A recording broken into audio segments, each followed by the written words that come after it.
pouquinho longe de vocês.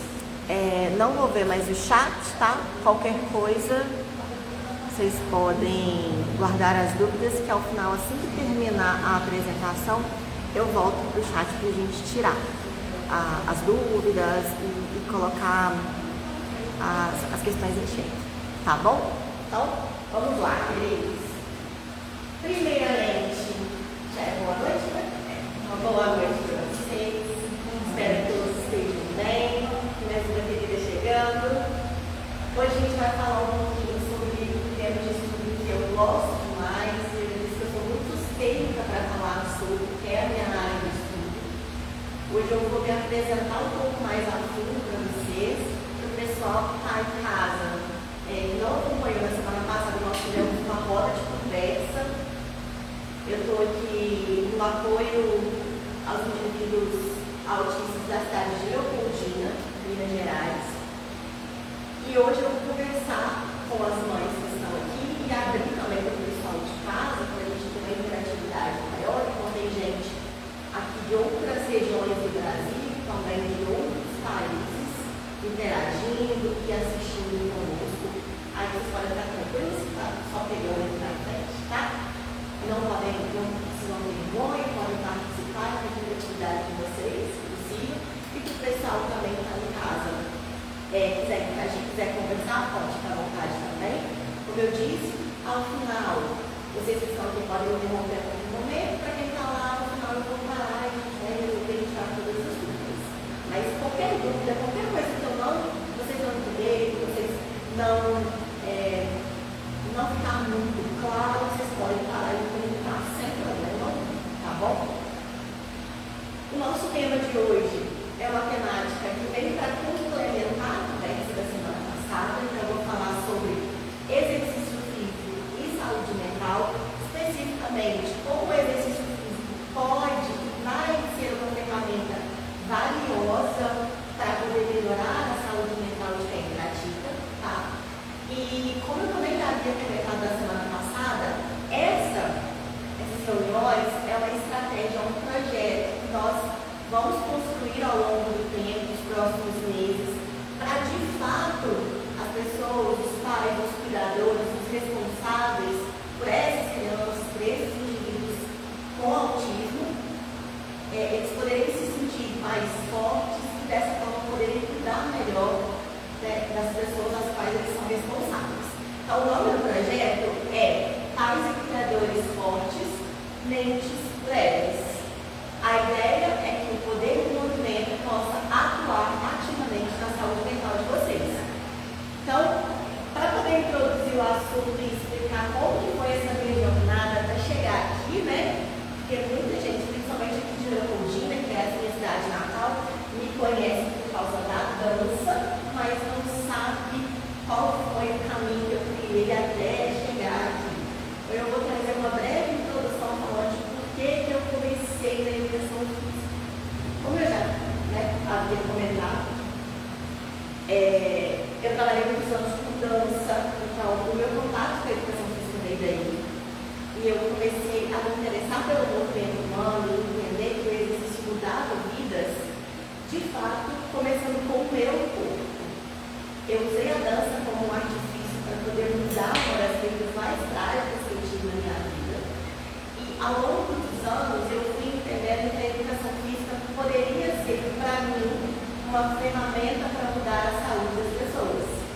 Com isso, eu me tornei docente mestre em educação física, me formei na faculdade, eu acabei lá em 2014, então já são mais de 10 anos atuando na educação física, mudando de fato a vida das pessoas.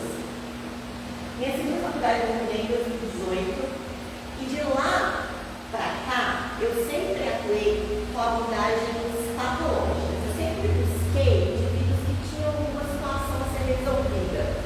Só que eu trabalhava assim, com problemas de coluna, com desvios, hérnias de disco, dores lombares, dores no joelho. E aí, com o tempo eu fui vendo que só isso não respondia a todas as lacunas, todas as dúvidas que eu tinha. E aí o que eu fiz? Eu comecei a me aprofundar no que de fato dá a base para que tudo aconteça no corpo.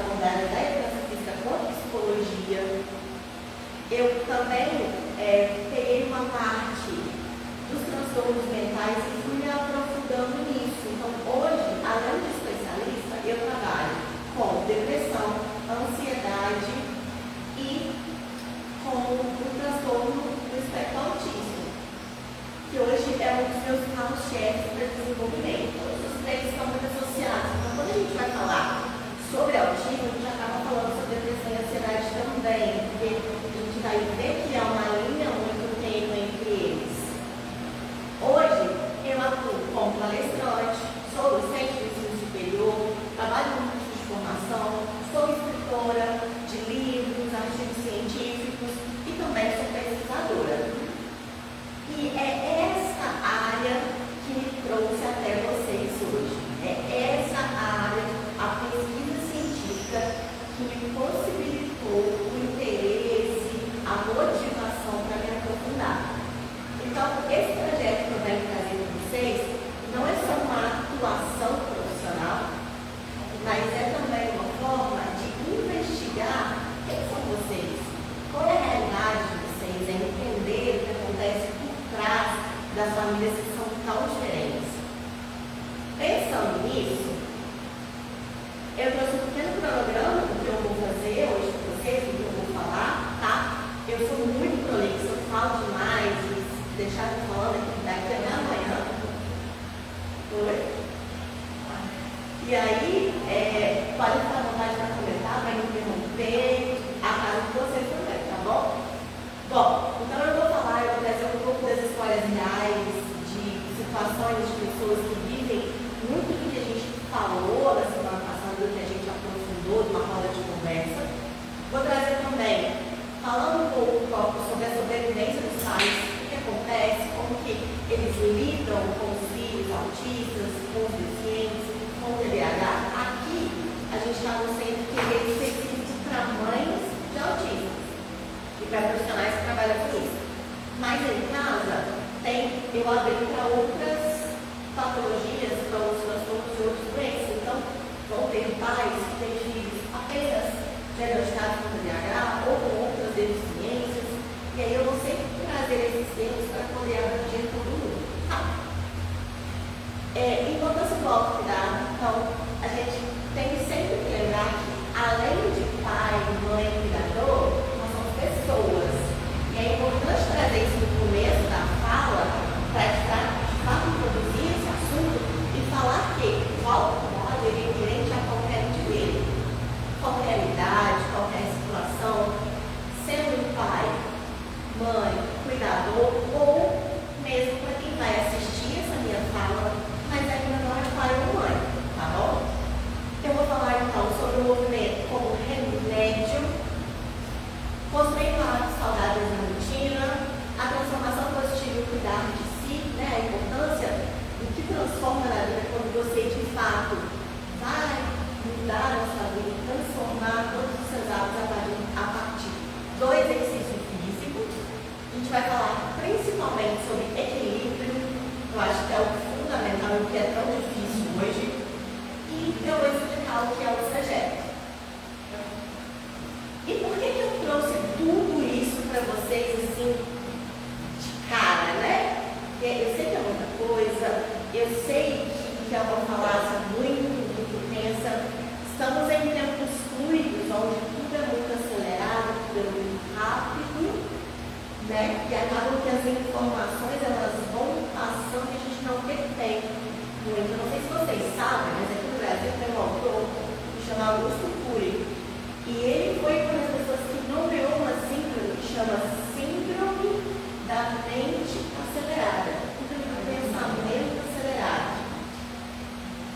E um dos fatores que eu acho que é muito interessante a gente falar hoje é sobre isso, sobre a importância de entender o como estar acelerado no mundo atual tira a nossa atenção de coisas que são importantes e valiosas para nós. Eu já vou começar minha fala falando sobre isso.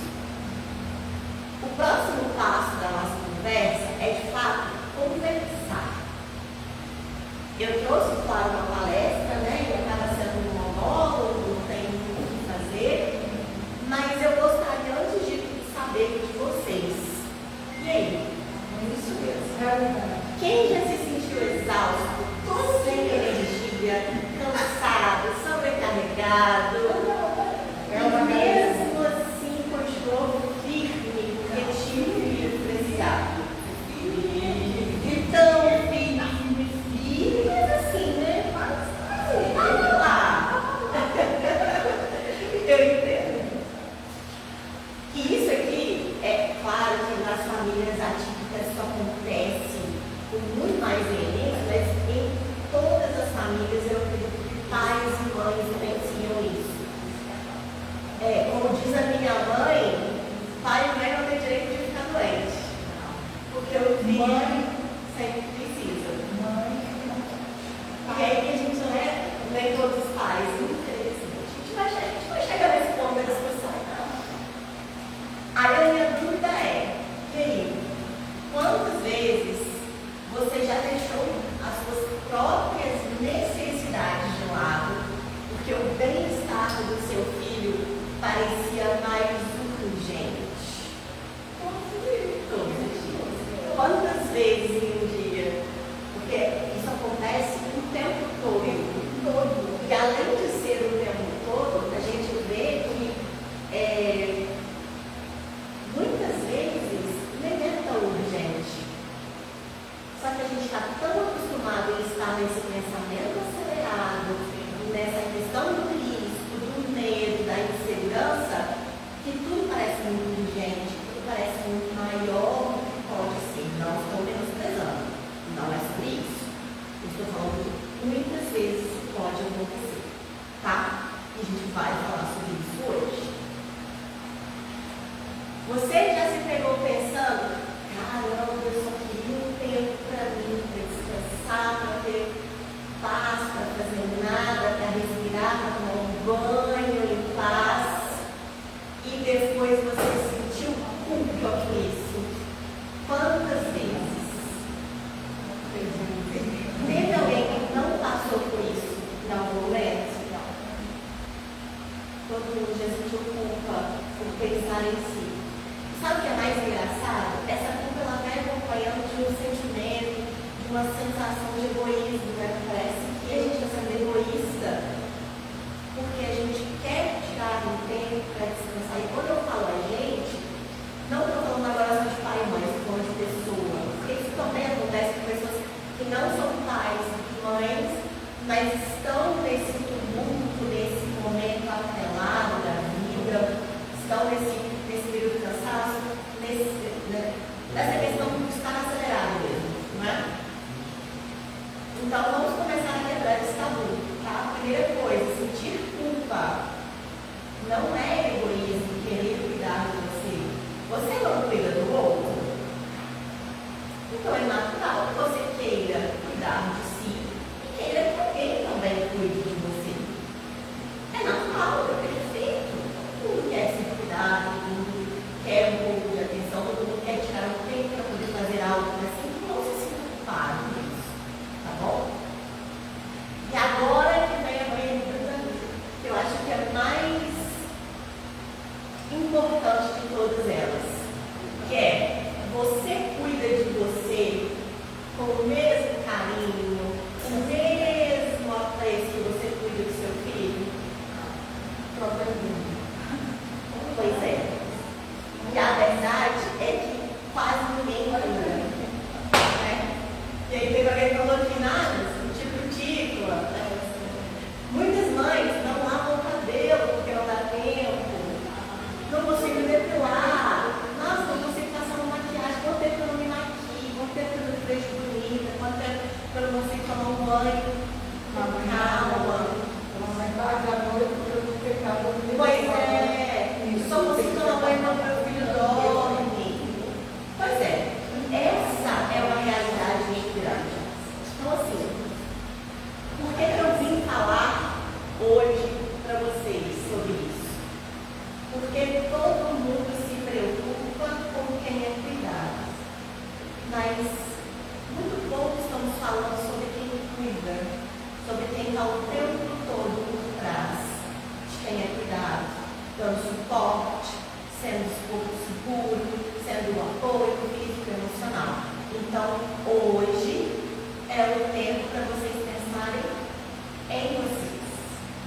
Eu sou uma pessoa que quer cuidar de vocês. Eu quero olhar para vocês e falar assim, tá tudo bem, vamos dar uma respirada. Porque às vezes a gente precisa de uma pessoa que olha para a gente. Sim, a gente só precisa, né? Eu sempre falo, às vezes a gente precisa naquele momento. Às vezes é só um abraço, às vezes é só uma comida, uma conversa, alguém para conversar. Eu não tenho isso para ela. Não vou, tá? Eu amo isso mesmo. Então, assim, às vezes você está querendo, né? Às vezes uma companhia, às vezes você quer ficar sozinho. Tem dias que você está querendo só estar trancado no quarto e você não quer nem ouvir barulho de criança nem nada. Você está ali. Aí você vem aquele sentimento de culpa que você falou assim, que às vezes a gente quer tanta paz, a paz.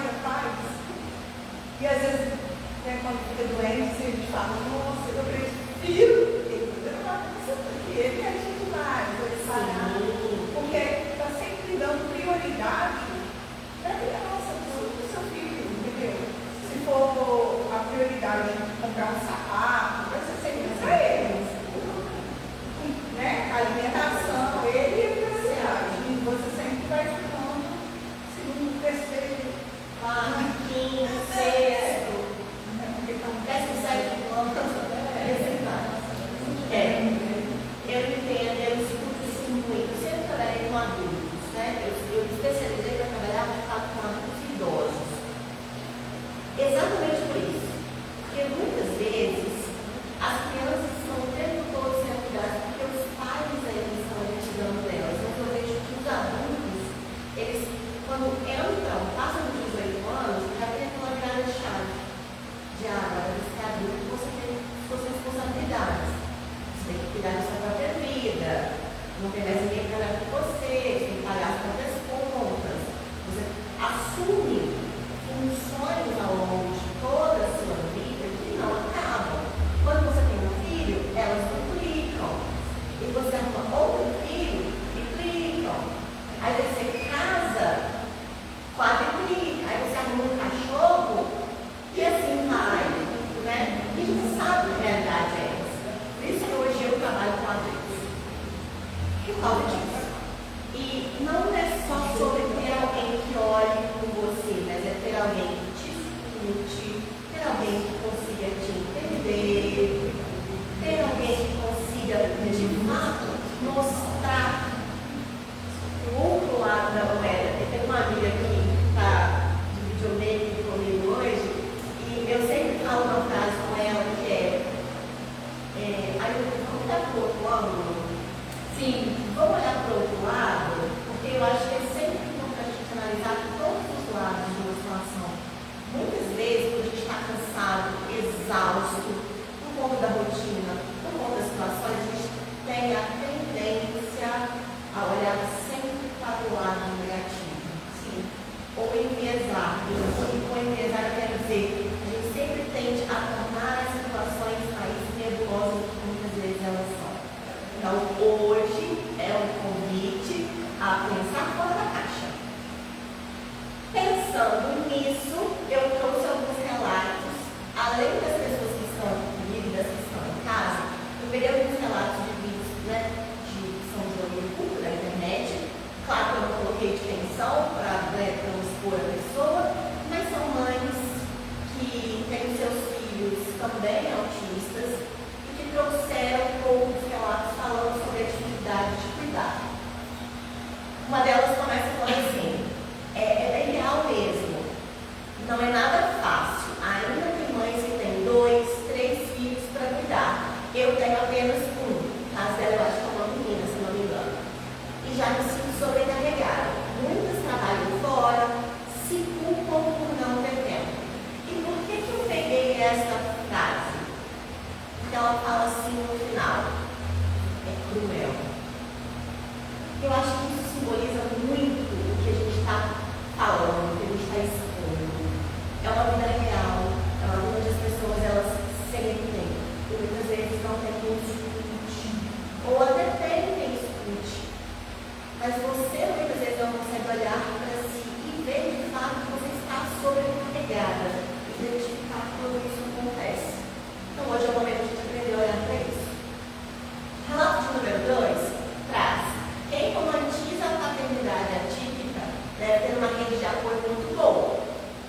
Abrindo um parênteses, não é a realidade do mundo.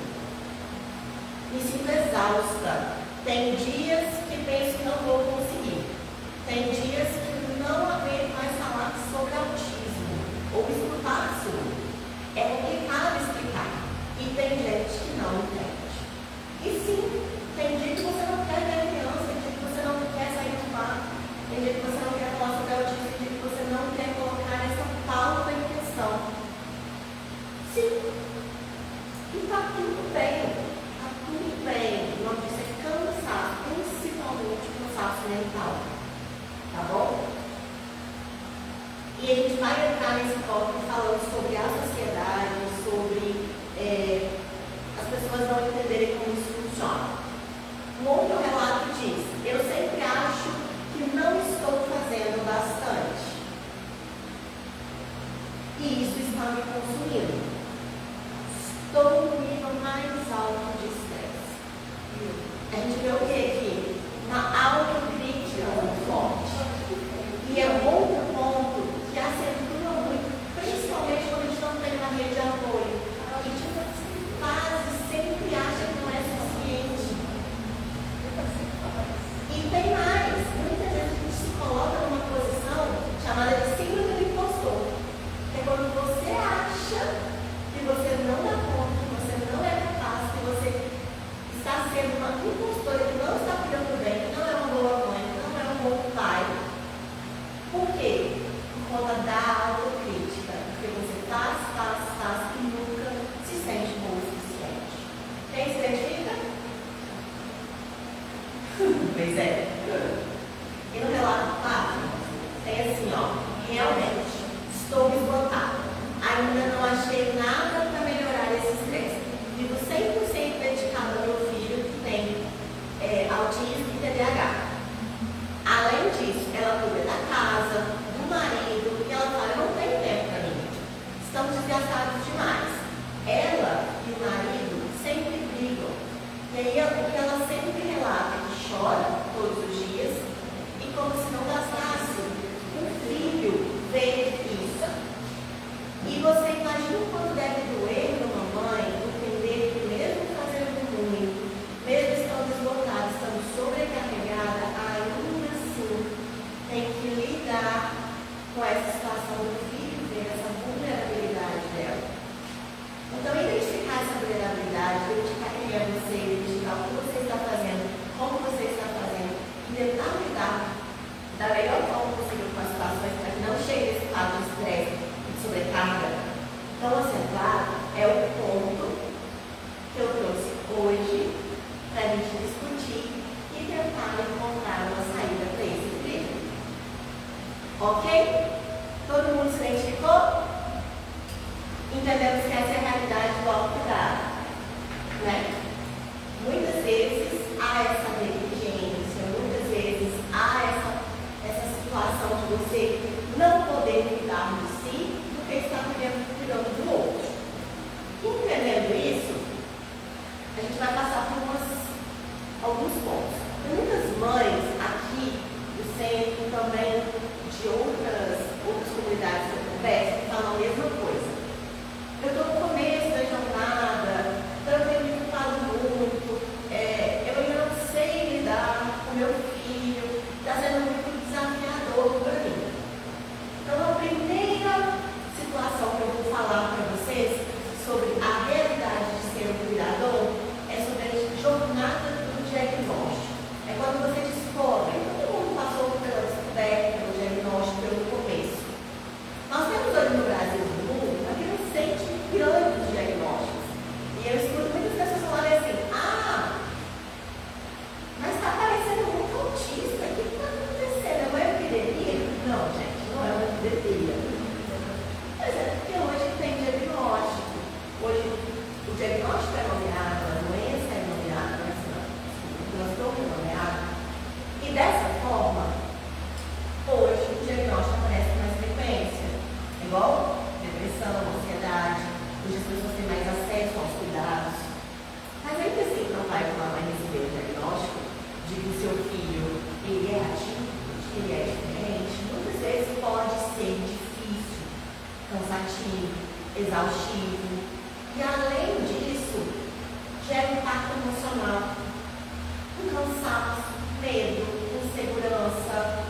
Como eu disse, aquela sensação de que talvez você não vai dar conta, porque é novo, gera medo mesmo, que é perfeitamente normal. Porém, ainda há grandes desafios em encontrar profissionais capacitados e qualificados para poder lidar com esses profissionais. E como se não bastasse, ainda há pouca rede de apoio. Todo mundo tem uma rede de apoio? Ok? Dá para contar? Não. Você tem? Vocês não? Vocês têm?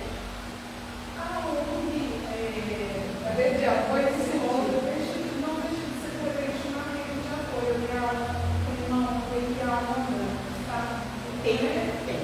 E tanto para, no meu caso, que sou voluntária, que estou fazendo estágio, trabalho na área, quanto eu acredito que para as famílias também, tem que ter um suporte de vários profissionais, de várias pessoas que estão vinculadas a esse movimento, vamos colocar assim, que sustenta, que ajuda todo mundo ali a agir nesse sentido, é o meu ponto de vista.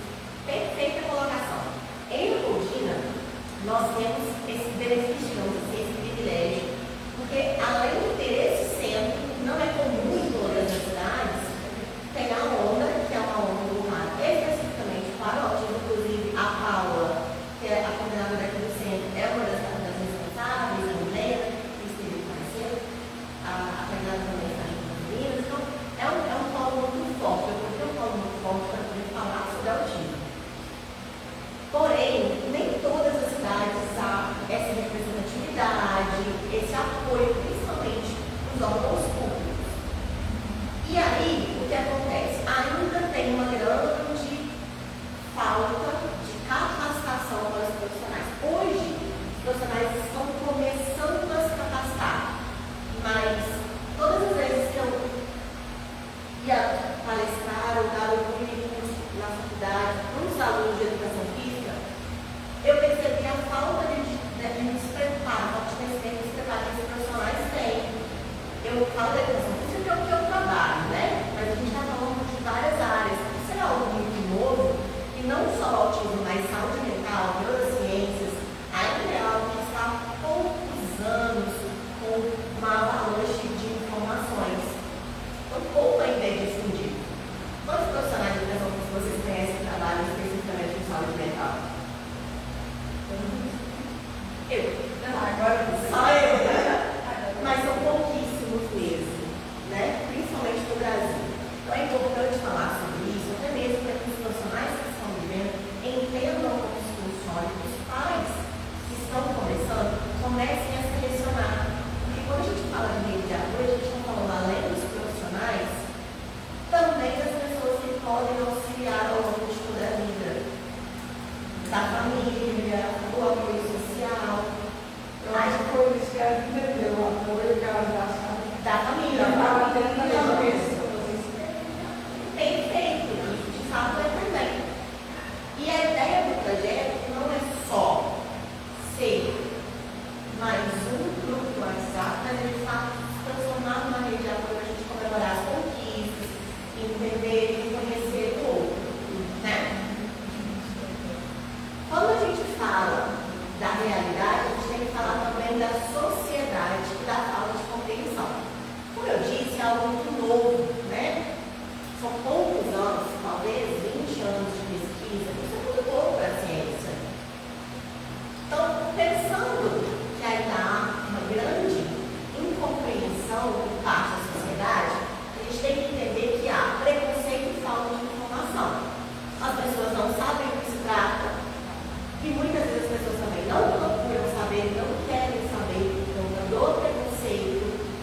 E boa parte do sofrimento dos pais também vem disso. Então é importante a gente lembrar e falar sobre, para poder quebrar também os tabus. Há muitos comentários de julgamento da sociedade, até mesmo por conta da falta da rede de apoio. Um desses pontos vem da falta de informação, dos julgamentos, né? E é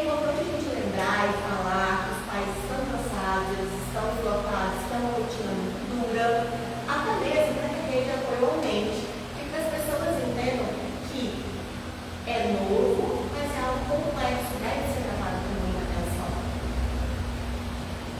Então, se tem preconceito, dificuldade, né, no sentido por haver comentários, julgamentos e outras questões, nós temos também dificuldade de inclusão, principalmente em espaços sociais especializados para isso.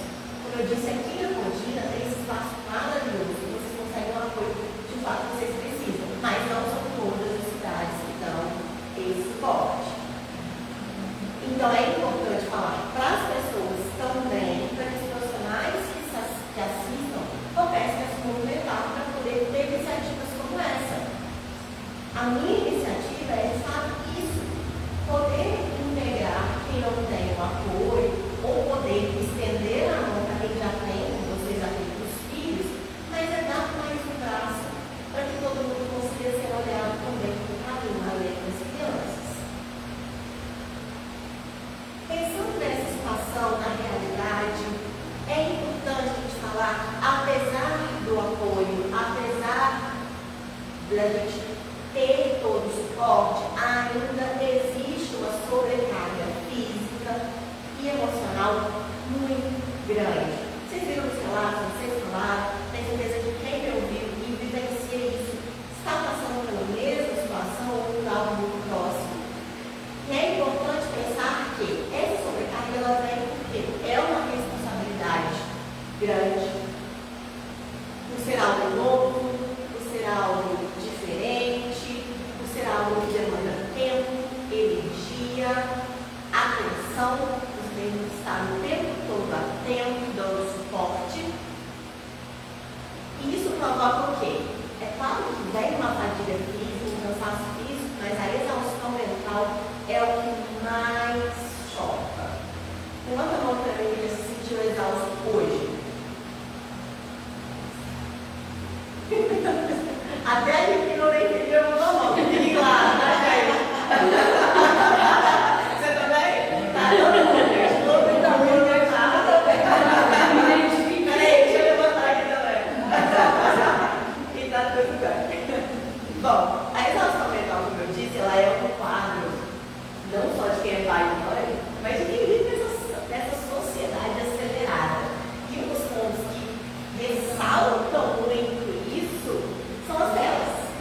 O tempo todo, a enxurrada de informações que a gente tem na palma da nossa mão torna cada vez mais cansado o nosso cérebro, a nossa parte emocional.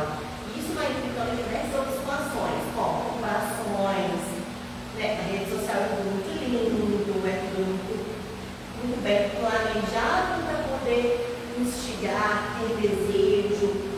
E a gente sabe que na vida real muitas vezes não é assim. Isso gera uma exaustão. Poxa, mas por que a vida do fulano é tão linda? Infelizmente, nem sempre é assim. Isso gera o quê? Um impacto na saúde dos cuidadores. Físico, como eu disse, também emocional. Sinais de alerta para identificar que você está começando a ter esse cansaço ou que já está instalado. Fadiga física, claro, você se sente muito cansado, você dorme e não descansa. Mas fadiga mental, quando não consegue dormir nessas coisas. A fadiga mental, ela vem na questão de pensamentos ruminantes. Sabe quando a cabeça não para? Você deita no travesseiro e a cabeça continua. Esse é um sinal de alerta muito grande. Isso pode ser um indicativo de estresse, pode ser um indicativo de irritabilidade. E para quem não sabe, irritabilidade é um dos sintomas do transtorno de ansiedade, principalmente ansiedade generalizada. Então é importante lembrar. Olha, presta atenção que eu disse. Pode ser, não estou falando que é o diagnóstico, tá? Mas estou falando que pode servir como um alerta. E se é um alerta, é importante procurar ajuda. Por quê? Tudo isso vai influenciar diretamente na relação que vocês têm com os filhos. E se a ideia não é proporcionar o melhor que a gente pode, fazer o que vocês podem de melhor para os seus filhos, influenciar negativamente, não oferecer o melhor. não sei se eu vou conseguir expressar o que eu quero dizer, mas exatamente esse conjuntinho aí, principalmente o último, faz muitas vezes, que não só eu, como outros também eu acredito, chegue a uma irritabilidade, porque a gente entende que, mesmo a gente fatigado, estressado, cansado, a gente tem que ter um equilíbrio para poder cuidar dos filhos e ter uma relação porque é necessário. Mas é como que a gente consegue juntar fluidos. Resumindo o que ela disse, entendi, está tudo bem. É uma questão dupla, na verdade, né? Porque a fadiga, o estresse, a irritabilidade, o cansaço interferem na relação, mas a relação, o cansaço, o estresse, se sentir pressionado, sentir culpa, o tempo todo, saber que tem que manter o equilíbrio para que tudo funcione, gera fadiga, estresse, irritabilidade, cansaço e assim vai. Então é uma via de mão dupla sim. E quando eu falo em equilíbrio, eu não estou falando em ficar 100% zen, pleno, e nossa, meu Deus, está tudo maravilhoso, está tudo perfeito, eu estou feliz, a vida é linda, é tudo perfeito. Não. Isso não acontece, isso não é real. A gente não pode olhar para uma situação que não é real. Certo? Então, o que é manter o equilíbrio? Na verdade, vamos começar um pouco antes. Vamos trazer essa discussão um pouco antes. Todo mundo fala sobre saúde mental. Vocês sabem o que é saúde mental?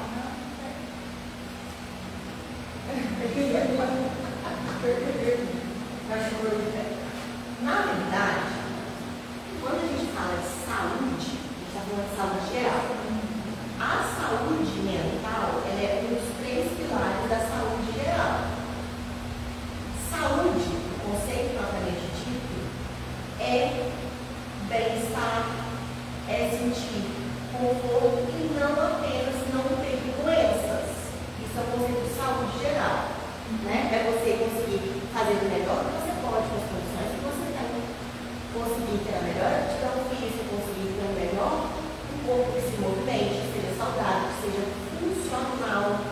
Isso é saúde, é poder viver da melhor forma possível. Principalmente, se possível, sem doenças. Ok, mantém 2 hábitos, né? Como a saúde mental é um dos 3 pilares da saúde, a saúde mental nada mais é do que o bem-estar subjetivo. E o que é subjetivo? Significa individual. O que é para mim, propriamente não vai ser para vocês. Cada pessoa tem uma interpretação do que é estar em equilíbrio, do que é estar em bem-estar, do que é estar em conforto. Eu, por exemplo, gosto muito de ficar em silêncio. Eu adoro ficar em silêncio, eu adoro minha própria companhia. A Yumi não. A Yumi já gosta de manter contato com pessoas. Ela gosta dessa parte social, ela gosta de ter mais pessoas, ela gosta de conversar, ela gosta de ter companhia. Então você entende que o meu bem-estar é diferente do dela? E tá tudo bem.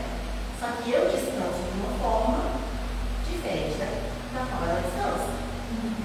Isso é importante entender, que saúde mental não é um conceito fixo. Para cada pessoa, ela vai significar algo, e não apenas a ausência de transtornos mentais, a ausência de doenças que acometem a parte cognitiva, a parte emocional. Tá? Dito isso, o que é equilíbrio, então? O que é equilíbrio para você? É subjetivo. Eu vou falar para mim o que é equilíbrio. Para mim, equilíbrio é ter um corpo saudável que me permita movimentar e continuar as minhas práticas cotidianas, é conseguir trabalhar focado no meu trabalho e fazer o melhor que eu posso com as condições que eu tenho. É conseguir estar bem dentro da minha casa, andando com minha mãe, com a minha cachorrinha. Isso para mim é sensação de bem-estar.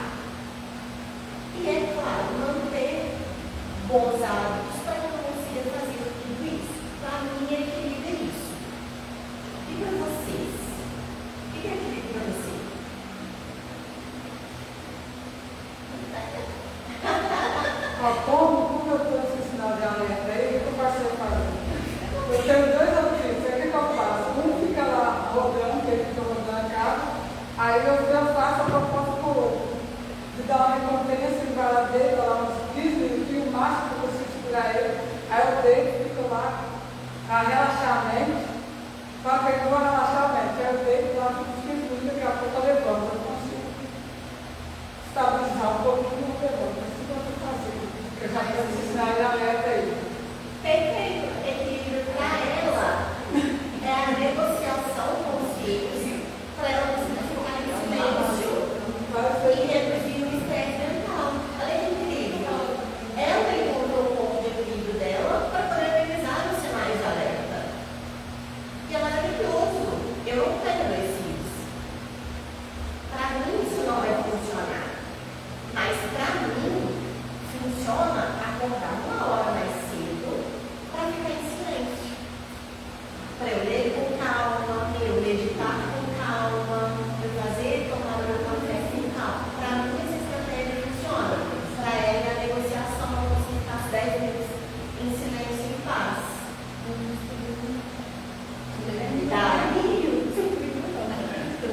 E essa coisa para a minha vida também. Para ficar aquela correria, aquele desespero para comunicar, ela tem que dar tudo na mão, tudo detalhe, tudo filho. Acordar meia hora antes, para evitar aquela correria.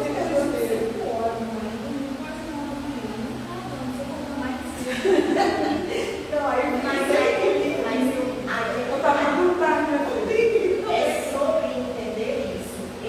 No caso, eu consigo acordar às 5h30. Para mim é um horário bom. É tranquilo, mas eu consigo dormir um pouco mais cedo. Eu não tenho 2 filhos. Minha realidade é diferente. Né? Essa estratégia que eu encontrei, ela conseguiu acordar um pouco mais cedo também. E eu acordo mais cedo porque eu moro com minha mãe. E a minha mãe, assim como a Yuri, acorda conversando. Ela já gosta de acordar socializando, a gente falando feliz. É assim que eu sou Eu não. Eu gosto de acordar e ficar no download uns 30 minutos para ver se pega o não. Entendeu? Então, assim, ela acorda, você já tá. E aí, a hora que ela acordou, já tá aquecendo.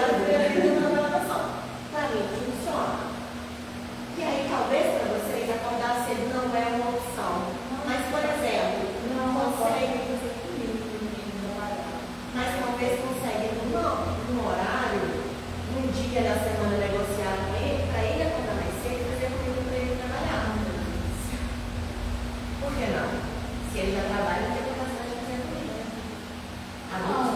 Eu estou pensando no que ele vai fazer no dia que eu quero fazer, eu tenho que pensar com o almoço. Perfeito. Então aí a gente já falando Aí sobre é autocontrole. Entendi. Vamos passar. Vou pensando no dia inteiro que ele sai correndo para ele, entrou lá em Deus, não considerou um ano, não foi todo para mandar mensagem. Vamos passar para o próximo ponto que a gente vai discutir sobre isso. O desafio de cuidar de si. Primeiro nome, a palavra é desafio. Muitas vezes, encontrar equilíbrio é abrir mão do controle. Para mim, isso é muito difícil. Eu não vou mentir para vocês. Eu me reconheci ao longo dos anos como uma pessoa extremamente controladora. Sou uma pessoa que pega e faz para não ter projetos de evitar banho de cabeça. Por causa disso, daí você tem. Só que aí o que acontece? Sem saber como eu sou controlador. Você fica sobrecarregado, você fica cansado, você fica exausto, porque você faz do seu e do outro. Porque você quer que as coisas sejam do seu jeito. E aí acontece o quê? Negligência de cuidado. Exato. Quando você negligencia o seu autocuidado e você prioriza, talvez, o controle, o que acontece? Não tem equilíbrio. E se não tem equilíbrio, tem o quê? Sobrecarga. Ou eu reagir esse tempo aí para poder relaxar a mente ou surtar. Eu escolhi não surtar. Maravilhoso. Eu gostei. E me identifiquei que eu fiz a mesma coisa. Foi ótimo. Eu vou surtar. Só não tenho filho, mas surtei. Depois que eu surtei, eu falei, preciso mudar.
autocuidado e autoconhecimento para você identificar quais são os seus limites, a gente vai falar isso um pouco mais pra frente, e acontecer o que ela falou.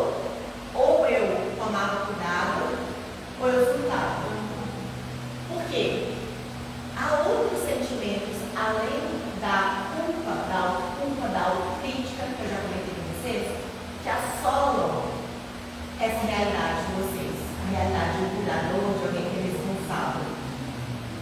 E aí, gente, quando vem a autoculpa, a autocrítica, o cansaço extremo, a exaustão mental, não tem como ter equilíbrio, não tem como ter saúde mental, não tem como ter bem-estar.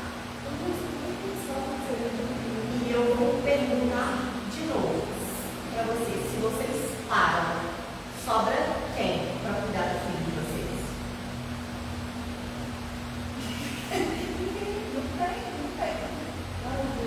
Entende? Então não pode parar geral. Entendeu o porquê do autocuidado? Porque se vocês param, acabou o lar. Vocês conhecem alguma casa que é fundamentada sem uma base sólida? Adivinha quem é a base sólida do lar de vocês? Descobrindo o mundo! Olha que incrível! O que a gente faz? A gente muda o mundo de uma vez? Claro que não. A gente começa. Seguindo. A gente começa pedacinho por pedacinho. Mudança por mudança. Estágio.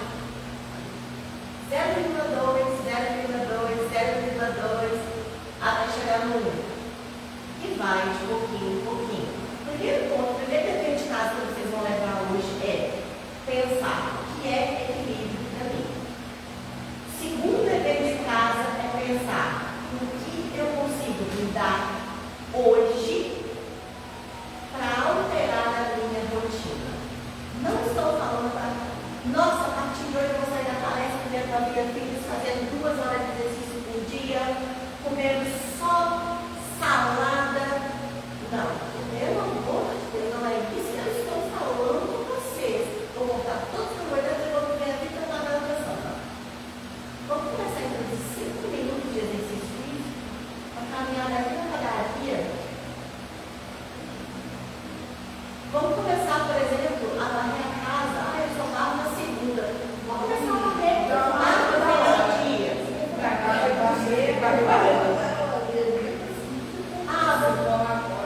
Vou começar a tirar 5 minutos para poder brincar com meu filho todos os dias. Vou arrumar uma brincadeira que eu consiga praticar com ele, que me deixe ativa, que descarregue a energia dele e que ao mesmo tempo me possibilite viver um momento especial com ele. Porque todos esses momentos, gente, que vocês vão construindo ao longo da rotina de vocês, vai construir as experiências que você tem. A vida é isso. Nós temos a mania de achar que a vida é uma corrida que tem uma largada e um ponto final. Não.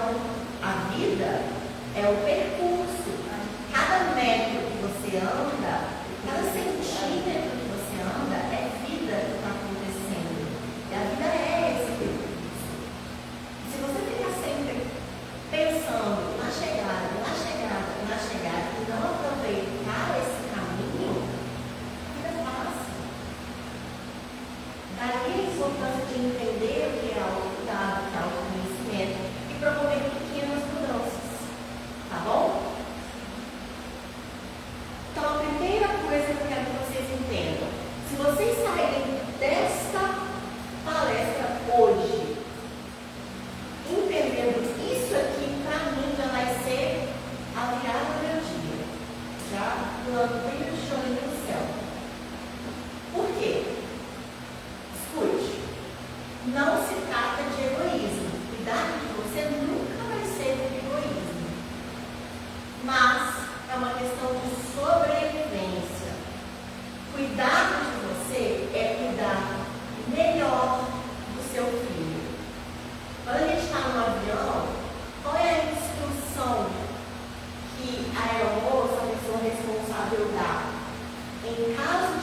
gente primeiro coloca a máscara de oxigênio em você para depois ajudar o outro.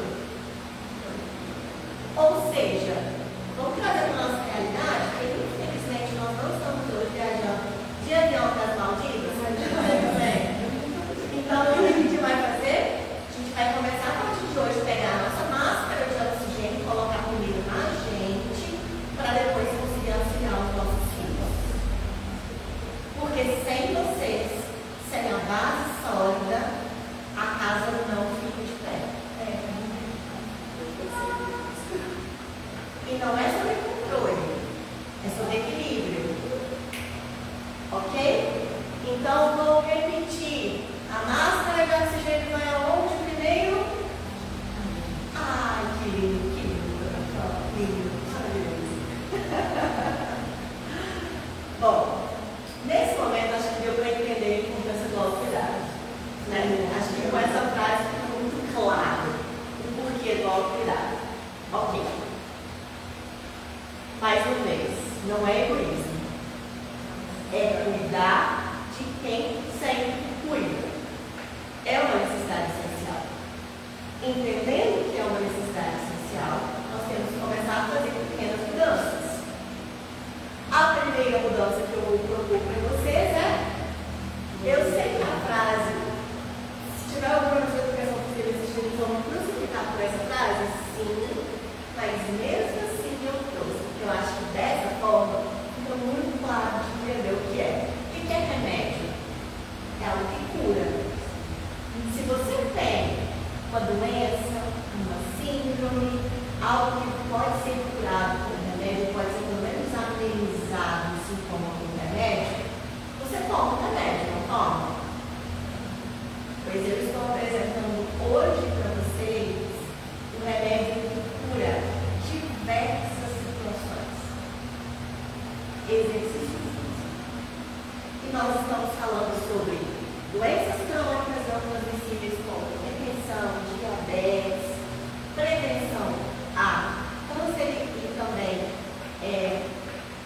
alguma redução dos sintomas, prevenção e redução dos sintomas de transtornos mentais como depressão, ansiedade, síndrome do pânico, fobias sociais. Tudo isso pode ser analisado com exercício físico quando estruturado para chegar nesse objetivo. E médico funcionário de colocação de exercício físico. Eu melhorei muito minha ansiedade depois que comecei a me exercitar. Mirelle, maravilhoso. Fico feliz demais que você tenha feito isso. Eu sou prova viva de que o exercício físico ele consegue de fato amenizar a ansiedade. Comecei a estudar especificamente os transtornos mentais por causa da minha ansiedade generalizada, diagnosticada por quadro. E assim, para mim funciona muito. E eu aconselho toda pessoa que puder se exercitar e observar como seu corpo fica após o exercício físico, pelo menos uma vez, faça. Para você se identificar e se reconhecer em um parâmetro diferente. E já que a gente está falando sobre isso, o próximo passo era falar o que o exercício físico impacta na saúde mental. Por quê? O exercício físico, né, a atividade física, quando estruturada, segmentada e voltada para tal benefício, ela tem a capacidade de promover diversas reações no nosso corpo, principalmente a nível neural, no nosso cérebro, para de fato melhorar o funcionamento. Uma das coisas que a ciência e a literatura traz é a melhora da neuroplasticidade. Neuro vem de cérebro, e plasticidade vem do efeito plástico mesmo, de ser flexível, de ser adaptável, digamos assim. Então, neuroplasticidade significa a adaptação cerebral, principalmente dos neurônios e das células da vida, são células que fazem alguns comandos no nosso cérebro que movimentam nosso corpo, comandam nossas emoções. O exercício físico ele tem essa capacidade de modificar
Amigamos porque estamos lutando e se empenhando, né? Nos empenhando para que tudo dê certo.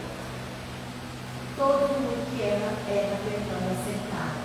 Use o erro como um passo para evoluir, para poder melhorar. É um grande clichê, mas a gente sabe, pode ser um excelente ponto de autocuidado, ok? Então, a busca por equilíbrio.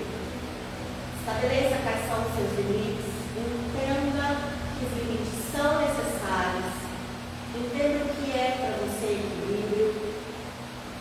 E mais importante do que estabelecer os limites entenda a importância de ser um modelo positivo para os seus filhos. Se você quer que o seu filho melhore, comece a mudança por você. Tem uma frase que fala: seja a mudança que você quer ver no mundo. Se você quer que o seu filho se alimente melhor, se você quer que o seu filho se exercite, comece com você. Seja você o exemplo da sua casa. Lembra? Você é a base.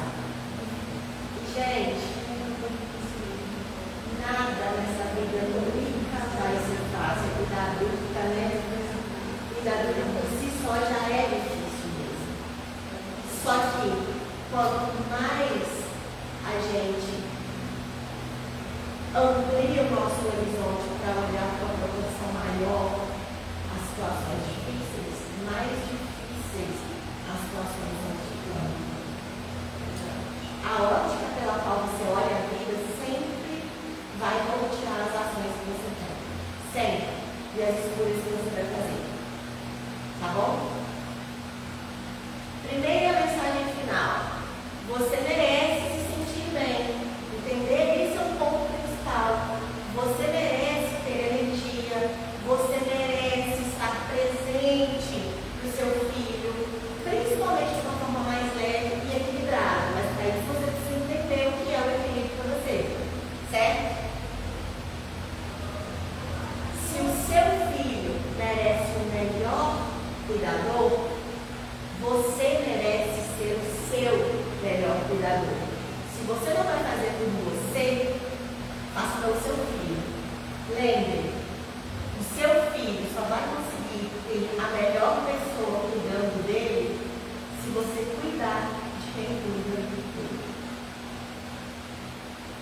A última frase que eu deixo para vocês é: movimentar o corpo é libertar a mente. Cada passo, cada respiração é um ato de cuidado com a sua saúde mental. Então não é mais só sobre o físico, tá bom? Movimentar o corpo é cuidar da mente, cuidar da saúde mental. Dito isso, muito obrigada por vocês terem vindo. Muito obrigada por vocês que me assistem de fora, de casa, de outros locais. É um prazer sempre falar com vocês. Espero que eu possa ter contribuído, nem que seja